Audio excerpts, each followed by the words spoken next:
తీసుకున్న తర్వాత ప్రెగ్నెన్సీకి ప్రిపరేషన్ అన్నట్టు ఎలాంటి లోపాలు రాకుండా ఉండడం కోసం అవి మానసిక లోపాలను చాలా మటుకు దూరం చేస్తుంది. ఓకేనా? సో పిల్లలు ఎవరు కూడా ఏమంటాము ఈ మానసిక శారీరక లోపాలతో పుట్టి వాడి లైఫ్ ఇంకొకటి మీద డిపెండెన్సీ అవ్వకుండా ఉండేలానే మనం సమాజాన్ని నిర్మించాలి. అవునా కదా? So and next preschool important తెలిసిందనుకుంటా కదా. సో ఈ 3 దశలు 2, 4, 5, 6లో ఏంటి బోన్ స్ట్రెంత్ పెరుగుతుంది. అందుకని ఐఎఫ్ఏతో పాటు క్షమిస్తున్నారు. దేనికోసం? బోన్ ఎముకల దృఢత్వానికి. అందుకు అప్పుడు లోపం రాకుండా కాల్షియం కూడా ఇస్తున్నారు. సో పిండానికి కాల్షియం డెఫిషియన్సీ రావద్దు, ఐరన్ లోపం రావద్దు, ఫోలిక్ యాసిడ్ మాత్రమే ఫోలిక్ యాసిడ్ కూడా లోపము జరగకుండా ఉండడానికి. రైటా? ఆ 3 నెలల్లో తర్వాత నెక్స్ట్ 7, 8, 9 నెలల్లో మజిల్ డెవలప్మెంట్ అవుతుంది. అప్పుడు కూడా ఐరన్ ఇస్తాము, కాల్షియం ఇస్తాము, ఫోలిక్ యాసిడ్ కూడా ఇస్తాము. ఇప్పుడు అన్ని కూడా పిహెచ్సిలో ప్రయోగాలు జరుగుతున్నాయి. ఐరన్తో పాటు విటమిన్ సి తీసుకుంటే కనుక మంచిగా ఒంటికి పడుతుంది అని చెప్పేసి ఆస్కార్బిక్ కాంప్లెక్స్ తోని టాబ్లెట్స్ రాబోతున్నాయి.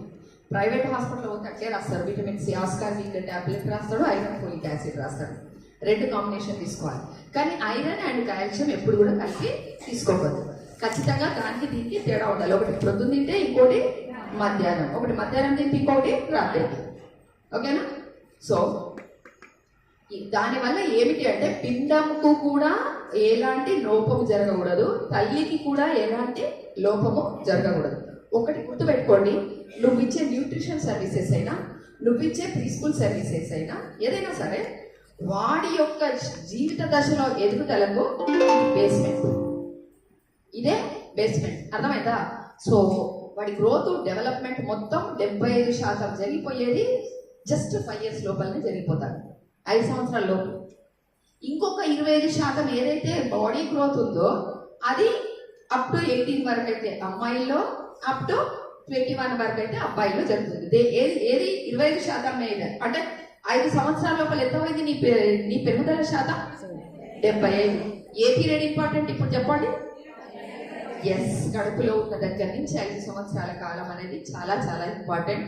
అందులో గోల్డెన్ డేస్ ఆర్ 1000 days అంటారు. 1000 days ఎప్పుడు అంటే కడుపులో ఉన్న 9 నెలలు, పుట్టిన తర్వాత 2 పుట్టినరోజులు, మొదటి పుట్టినరోజు, 2వ పుట్టినరోజు, ఇవన్నీ కలిపితే 1000 రోజులు వస్తుంది.